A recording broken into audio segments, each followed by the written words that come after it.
Hello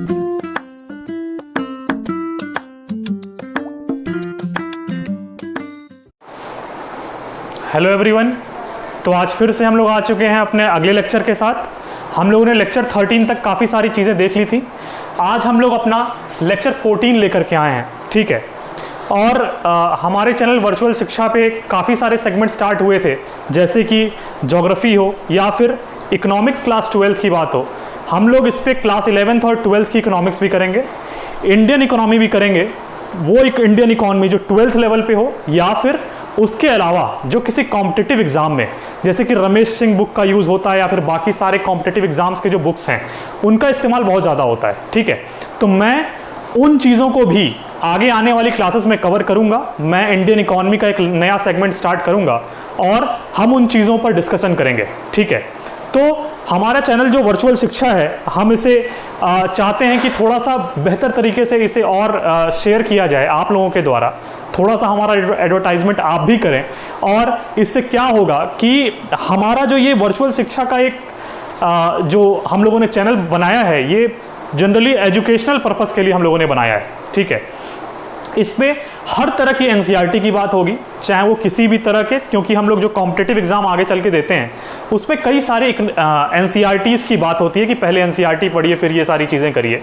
तो हम लोग हर तरह की एनसीईआरटी को लगभग कवर करने की कोशिश करेंगे। अभी हम लोगों ने ज्योग्राफी स्टार्ट किया था, हम लोगों ने इकोनॉमिक्स हम लोग लेकर के चल रहे हैं। आगे आने वाली क्लासेस में हम लोग पॉलिटिकल और बाकी सारे सब्जेक्ट्स के भी नए नए टीचर्स जो यहाँ उस पर मास्टर्स कर रहे हैं उनको हम लोग यहाँ पर लेकर के आएंगे, और इस चैनल को पूरी तरीके से एकेडमिक के साथ साथ कॉम्पिटिटिव भी बनाने की हम लोग कोशिश कर रहे हैं, ठीक है। तो जितने भी आपके आसपास जो भी लोग हों, जो लोग इस कॉम्पिटिटिव तैयारी कर रहे हैं इन चीज़ों की, उनको इस ये वीडियो लेक्चर शेयर कीजिए और उन्हें कहिए कि चैनल सब्सक्राइब करें।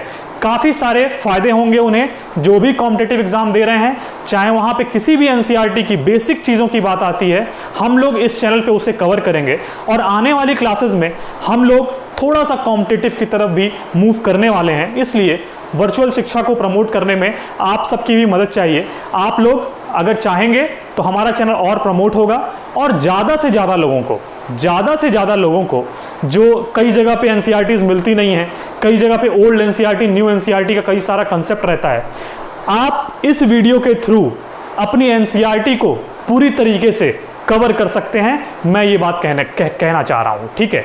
तो जो भी कॉम्पिटिटिव एग्जाम्स दे रहे हैं उनको भी ये वीडियो शेयर कीजिए, इस चैनल को सब्सक्राइब कराइए। आने वाले समय में हम लोग अलग अलग जो हमारा पॉलिटिकल हो या फिर हमारा हिस्ट्री हो, हम हर चीज़ को इस पर स्टार्ट करेंगे और इस चैनल को पूरी तरीके से एकेडमिक के साथ साथ कॉम्पिटिटिव बनाने की कोशिश करेंगे, ठीक है। तब तक के लिए लेक्चर 14 देखते हैं आप, ठीक है। लेक्चर 13 में हम लोगों ने बजट की जितनी भी चीज़ें थी, सारी चीज़ों के बारे में हम लोग डिस्कशन कर चुके थे, ठीक है। आज मैं एक नए चैप्टर के साथ आया हूं जिसका नाम है फॉरेन एक्सचेंज रेट, ठीक है। फॉरेन एक्सचेंज रेट कई जगह पे ये टर्म इस्तेमाल होता है, कई जगह पे लोग कहते हैं कि क्या है फॉरेन एक्सचेंज रेट। काफ़ी कंफ्यूजन है, इससे काफ़ी क्वेश्चंस भी आते हैं आगे।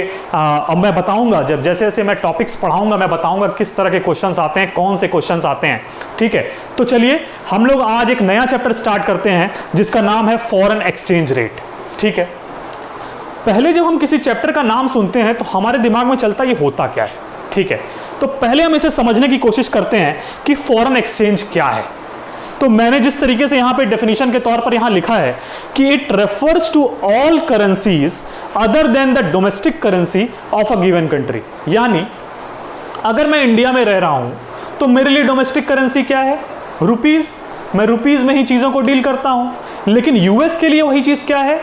डॉलर है, कहीं पे पाउंड है, कहीं पे कुछ भी है। यानी कि अगर मैं अपने डोमेस्टिक टेरिटरी के अलावा बाकी देश की करेंसीज की बात कर रहा हूं तो वही क्या है? फॉरेन एक्सचेंज है। यही बात मैंने लिखा है, it refers to all currencies other than the domestic currency of a country. हमारी डोमेस्टिक करेंसी क्या? रुपी। उसको छोड़ के जो भी और करेंसीज अलग अलग देशों में हैं वो सब हमारे लिए क्या है? एक तरीके से फॉरेन एक्सचेंज है।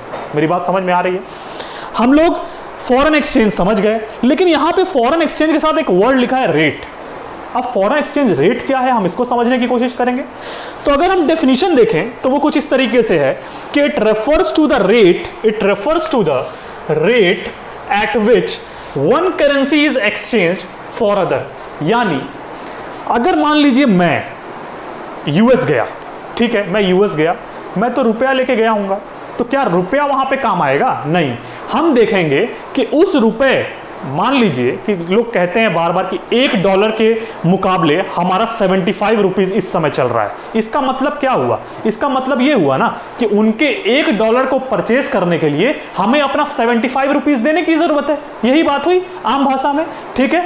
75 रुपीज हम देंगे तो उनका $1 मिलेगा। अब कोई कहे $2 खरीदना है तो 75 मल्टीप्लाइड बाई 2, ठीक है, 150 रुपीज। तो मतलब इसका यह है कि हम किस रेट पे इस रुपीस को उस डॉलर से एक्सचेंज कर रहे हैं, इसी को हम लोग क्या कहते हैं? फॉरेन एक्सचेंज रेट कहते हैं। मेरी बात समझ में आ रही है? इस रुपए को हम उस डॉलर से किस रेट पे एक्सचेंज कर रहे हैं, इसी को हम लोग कहेंगे फॉरेन एक्सचेंज रेट। जैसे प्रेजेंटली हमारे यहां क्या चल रहा है, $1 इज इक्वल टू 75 रुपीज, कुछ 74 पॉइंट समथिंग चल रहा है, ठीक है, 75 हम लोग मान के चलते हैं, ठीक है। $1 इज इक्वल टू 75 रुपीज, ठीक है। तो इसका मतलब क्या है कि हम लोग 75 रुपीज दे रहे हैं और $1 ले रहे हैं, ठीक। तो ये मतलब हो गया हमारे फॉरेन एक्सचेंज रेट का, ठीक है। इसके आगे अगर हम देखें तो अगला टर्म है करेंसी डेप्रिसिएशन, करेंसी एप्रिसिएशन, कई सारी चीजें हैं, समझने की कोशिश कीजिएगा, ठीक है। अगर मान लीजिए मैं 75 रुपए 75 रुपीज में अगर $1 परचेज कर रहा हूं, ठीक, 75 रुपीज में $1 परचेज कर रहा हूं और कुछ समय के बाद ऐसा हुआ कि वही $1 हमको 80 रुपीज में परचेज करने की जरूरत पड़ गई। हमारी इकोनॉमी में कुछ ऐसा चेंज हुआ जिसकी वजह से अब डॉलर मजबूत हो गया और रुपए हमारा क्या हो गया? कमजोर, वीक हो गया। कैसे मैं ये बात कह रहा हूं? जो चीज पहले मैं 75 रुपए 75 रुपीज में ले सकता था, अब मैं उसको 80 रुपीज दे रहा हूं। इसका मतलब मेरे मनी की वैल्यू क्या हो गई है? घट गई है। जब मेरी मनी वैल्यू घट गई तो इसका मतलब क्या हुआ कि हमारे यहां जो रुपए है वो थोड़ा वीक हो गया और डॉलर स्ट्रांग हो गया, ठीक। तो हम लोग जब करेंसी डेप्रिसिएशन की बात करते हैं तो हम लोग क्या कहते हैं? It occurs when domestic currency depreciates in relation to foreign exchange, हम लोग यही बात कहते हैं। और अभी मैंने क्या कहा कि $1 अगर हमको पहले 70 रुपए में मिल रहा था, 70 रुपए देने पर हमको एक्सचेंज रेट के तौर पर $1 मिल रहा था, इस समय हमें वही $1 अब 75 रुपीज देने पर मिल रहा है। इसका मतलब क्या हुआ कि डॉलर मजबूत हुआ और हमारा रुपया कमजोर हुआ, ठीक है। यानी कि करेंसी डेप्रिसिएशन में हमको यह बात याद रहे, डेप्रिसिएशन का मतलब हमारा रुपए वीक हुआ। जो भी डोमेस्टिक टेरिटरी, डोमेस्टिक कंट्री की बात हो रही है, डोमेस्टिक करेंसी की बात हो रही है, अगर इसमें हमारा रुपए पहले 70 रुपए था, अब 75 हो गया और उतनी ही गुड्स मिल रही हैं, इसका मतलब क्या हो गया कि हमारे यहां डेप्रिसिएशन हमारे करेंसी में हो गई है। मेरी बात समझ में आ रही है? इसमें कंफ्यूज मत होइएगा कि ये 70 से 75 हो गया तो बढ़ गया, नहीं, ऐसा कुछ नहीं है। करेंसी डेप्रिसिएशन और करेंसी एप्रिसिएशन की हम लोग बात कर रहे हैं। करेंसी डेप्रिसिएशन में हमने कहा कि अगर $1 खरीदने के लिए हमको पहले 70 रुपीज देने की जरूरत पड़ रही थी, तो अब उसी $1 को खरीदने के लिए हमको 75 रुपीज देना पड़ रहा है, यानी हमारा रुपए कमजोर हो गया, ठीक। इसी का ठीक उल्टा अगर हम बात करें, करेंसी एप्रिसिएशन हो जाएगा। करेंसी एप्रिसिएशन क्या कहेगा? ये कहेगा कि it occurs when domestic currency appreciates in relation to foreign exchange. अब पहले मैं क्या देख रहा था? पहले मैं 70 रुपए में $1 खरीद रहा था, बाद में ये 75 का $1 मिला, करेंसी डेप्रिशिएट हुई। अब इसी को अगर हम ठीक उल्टा कर दें कि पहले मैं 75 रुपीज में $1 ले रहा था और अब 70 रुपीज में $1 ले रहा हूं, इसका मतलब क्या हो गया? उनका डॉलर कुछ वीक हो गया, क्योंकि मैं पहले ज्यादा पैसा दे करके उनका $1 ले रहा था, अब मुझे कम पैसे में वो $1 मिल जा रहा है। इसका मतलब मेरी करेंसी स्ट्रांग हो गई और उनकी करेंसी थोड़ी वीक हो गई। मेरी बात समझ में आ रही है? करेंसी एप्रिसिएशन में हम लोग ये देखते हैं, जहां पे हमारा पहले अगर 75 रुपीज में $1 मिल रहा होता है हमको, तो उसके बाद एप्रिसिएशन होने के बाद, करेंसी एप्रिशिएट होने के बाद हमको 70 रुपीज में वही $1 मिल रहा होता है। ठीक है, तो ये बात हुई हमारी फॉरेन एक्सचेंज क्या है, फॉरेन एक्सचेंज रेट क्या है, करेंसी डेप्रिसिएशन क्या है और करेंसी अप्रिसिएशन क्या है। ठीक है, अब हम लोग आगे बात करेंगे डिमांड और सप्लाई की, और उसके साथ आगे मूव करेंगे क्वेश्चन किस तरीके के आते हैं बोर्ड्स में। ठीक है, ठीक है, तो इतनी सारी चीजें हम लोगों ने देख लिया। अब हमारा जो नया टॉपिक है वो है डिमांड फॉर फॉरेन एक्सचेंज। ठीक है, अब इस नए टॉपिक की तरफ हम लोग मूव करते हैं। इसमें क्या क्या चीजें आती हैं, इसमें पहला तो है कि import of goods and services. Import of goods and services का मतलब क्या हो गया, किस तरीके से फॉरेन एक्सचेंज की डिमांड का क्या सीन है इसमें, देखिएगा। इंपोर्ट का मतलब ये हो गया कि मैं बाहर की जगह से, किसी एरिया से, किसी देश से गुड्स को क्या कर रहा हूँ, अपने यहाँ मंगा रहा हूँ, अपने देश में मंगा रहा हूँ, इंपोर्ट कर रहा हूँ। सीधी सी बात है, इंपोर्ट करूंगा तो बदले में कुछ निकाल के दूंगा उसे, तो जो मैं दूंगा रुपए तो दूंगा नहीं उसे। अगर यूएस से मैं मंगा रहा हूँ तो मुझे डॉलर देना होगा, तो इसलिए हम क्या करते हैं, हम फॉरेन एक्सचेंज रखते हैं अपने पास। अब फॉरेन एक्सचेंज क्या है, बात हो चुकी है यही ना, कि अपने डोमेस्टिक करेंसी को छोड़ के जो बाकी करेंसीज होती हैं अलग अलग देशों की, उसी को हम लोग फॉरेन एक्सचेंज कहते हैं। अब जिस देश से भी हमको इंपोर्ट कराना है उसकी करेंसी हमारे पास होनी चाहिए। ठीक है ना, तो हमने क्या समझा कि import of goods and services करने के लिए हमारे पास डिमांड फॉर फॉरेन एक्सचेंज होता है। ठीक, और सेकंड टूरिज्म। अगर हम कहीं बाहर जाते हैं घूमने, मान लीजिए यूएस चले गए या फिर कहीं और चले गए, तो क्या होगा, यूएस जाने पर क्या होगा, हमको कुछ ना कुछ रुपए के बदले डॉलर चाहिए हमारे पास, तो हम क्या करेंगे, हम कुछ ना कुछ फॉरेन एक्सचेंज ले करके वहां जाते हैं, ताकि रुपए में नहीं डॉलर में वहां पे क्या कर सकें, अपना टूरिज्म जो भी करना है वो सारी चीजें कर सकें। तो फॉरेन एक्सचेंज की जरूरत हमको import of goods and services के लिए जरूरत होती है, हमको टूरिज्म के लिए जरूरत होती है, हमको यूनिलेटरल ट्रांसफर टू अब्रॉड। अगर यूनिलेटरल ट्रांसफर टू अब्रॉड का मतलब क्या हुआ, मान लीजिए कि हमारे ही कोई घर परिवार का कोई है जो बाहर रह रहा है, ठीक है, एग्जाम्पल के तौर पे बाहर रह रहा है, उसको फीस देनी है, कुछ भी करना है, तो हमको क्या करना होगा, हमको उसको पैसे तो भेजना ही है, लेकिन हम अपना रुपए भेजेंगे तो वो रुपए तो पेमेंट करेगा नहीं, तो वहां भी उसको किस चीज की जरूरत होती है, फॉरेन एक्सचेंज की। तो यानी एक साइड का ट्रांसफर हो रहा है, यूनिलेटरल ट्रांसफर टू अब्रॉड, इसमें भी हमको फॉरेन एक्सचेंज की डिमांड होती है। ठीक, लास्ट क्या है, purchase of assets in foreign exchange. अगर मान लीजिए हमको किसी बाहर विदेश में, किसी और देश में हमको उनकी कोई एसेट खरीदनी है, ठीक है, अब उनकी एसेट अगर हमको लेनी होगी, चाहे कोई लैंड लेना हो, चाहे कोई बिल्डिंग खरीदनी हो, कोई भी चीज खरीदना हो, तो हम उनको क्या करेंगे, हम उनको रुपए नहीं देंगे, हम उनको फॉरेन एक्सचेंज, उनकी करेंसी उनको देंगे, जिसके बदले में हम उनकी एसेट्स क्या कर सकते हैं, परचेज कर सकते हैं। ठीक है, हम अपनी एसेट्स क्या कर सकते हैं, परचेज कर सकते हैं। ठीक है, तो ये 4 पॉइंट्स हैं जो हम लोग इसमें डिमांड फॉर फॉरेन एक्सचेंज में यूज करते हैं। डिमांड कर्व, जो आने वाली चीजें हैं क्वेश्चन, अब यहां से शुरू होती हैं। ठीक है, कैसा डिमांड कर्व बनता है फॉरेन एक्सचेंज का। ठीक है, अब आप मुझे एक बात बताइए, ठीक है, बहुत सिंपल बात है, अगर हम रेट देखें, एक्सचेंज रेट, अगर एक्सचेंज रेट हमारी इंक्रीज कर रही है, इसका मतलब एक्सचेंज रेट इंक्रीज करने का मतलब ये हुआ कि $1 पहले अगर हमको 70 रुपए में मिलती थी, तो अब वो $1 कितने में मिल रही है, अब हमको मिल रही है 75 रुपए में, 75 रुपीज में। ठीक है, तो अब डिमांड कौन करेगा, कंज्यूमर। हम अपने आप को कंज्यूमर मान लें, इसको और अच्छे से समझने के लिए, अगर हम कंज्यूमर हैं और हम अगर डिमांड करेंगे, तो पहले हम 70 रुपए में जो चीज खरीद लेते थे, इसको गुड्स मान लीजिए थोड़ी देर के लिए, एक बस मान लीजिए, ठीक है, और बेहतर तरीके से समझने के लिए, तो हम 70 रुपए में अगर कोई गुड्स खरीदते थे, अब अगर उसको 75 रुपए में खरीदना पड़ रहा है, 75 रुपीज में अगर खरीदना पड़ रहा है, तो क्या मैं उस गुड्स को खरीदूंगा या उसकी गुड्स की डिमांड को कम कर दूंगा, कम कर दूंगा। यानी कि मैं क्या देख रहा हूं कि जैसे जैसे रेट, एक्सचेंज रेट इंक्रीज करता है, वैसे वैसे हमारी जो एक्सचेंज रेट जैसे जैसे इंक्रीज करेगा, हमारी डिमांड कम होती जाएगी। मेरी बात समझ में आ रही है। हम लोगों ने क्लास 11th में डिमांड में क्या पढ़ा था, प्राइस और क्वांटिटी का रेशियो पढ़ा था। वो भी क्या था कि प्राइस के इंक्रीज होने पर क्वांटिटी डिमांडेड कम होना, प्राइस के डिक्रीज होने पर क्वांटिटी डिमांडेड इंक्रीज होना, मतलब इनवर्स रिलेशन।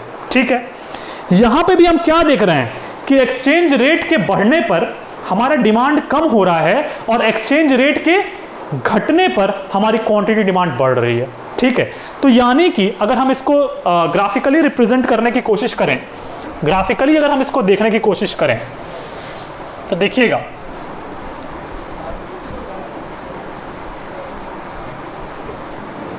कुछ इस तरह का होगा, ठीक है। जहां पे यहां पे अगर हम रेट रख लें और यहां पे हम डिमांड, क्वांटिटी डिमांड शो कर रहे हो, तो हम क्या देखेंगे? हम देखेंगे उसी तरह का ग्राफ होगा जो हमने प्राइस और क्वांटिटी का पढ़ा था। इनवर्स रिलेशन कुछ इस तरीके से आता, ठीक। अब अगर मैं एग्जांपल के तौर पे आपको इसको दिखाऊं किस तरीके से हो रहा है, मान लिया कि इतनी इस पॉइंट पे मैं हूं, इस पॉइंट पे होने का मतलब क्या हो गया, ये इतना और ये इतना, यानी मेरी रेट इतनी है, मेरी रेट इतनी है और मैं इतनी क्वांटिटी क्या कर रहा हूं, कुछ डिमांड कर रहा हूं, ठीक है। अगर ये सीन है तो मैं क्या कर रहा हूं, मैं इनवर्स रिलेशन अगर दिखाना चाहता हूं तो मैं क्या करूं, मैं रेट को इंक्रीज कर दूं। चलिए मैं रेट को R से R1 कर दिया, मैंने रेट को इंक्रीज किया, तो ये क्या हुआ, ये कुछ यहां गया, ठीक। और यहां से क्वांटिटी कितनी मिल रही है, कुछ Q1 मिल रही है। यानी जैसे ही अपने रेट को हमने इंक्रीज किया, हमारी क्वांटिटी क्या हो गई, डिक्रीज कर गई। मैं यही बात तो कह रहा था ना इनवर्स रिलेशन में, ठीक है। अगर मैं ये कहूं कि मैं अपने रेट को डिक्रीज कर रहा हूं, अब मैंने R1 R से R2 कर लिया, डिक्रीज कर लिया रेट को। जैसे ही रेट को डिक्रीज करूंगा, कुछ यहां पे मिलेगा और क्वांटिटी हमको यहां मिलेगी Q2। मैंने रेट जैसे ही डिक्रीज किया, मेरी क्वांटिटी इंक्रीज कर गई। मेरी बात समझ में आ रही है? तो ये डिमांड का जो कर्व है वो बिल्कुल प्राइस और क्वांटिटी डिमांडेड के कर्व की तरह ही होता है, कुछ भी अलग नहीं होता उसमें, ठीक है। बस वहां प्राइस की बात करते हैं, यहां पे एक्सचेंज रेट की बात करेंगे, ठीक है ना। बात समझ में आ रही है?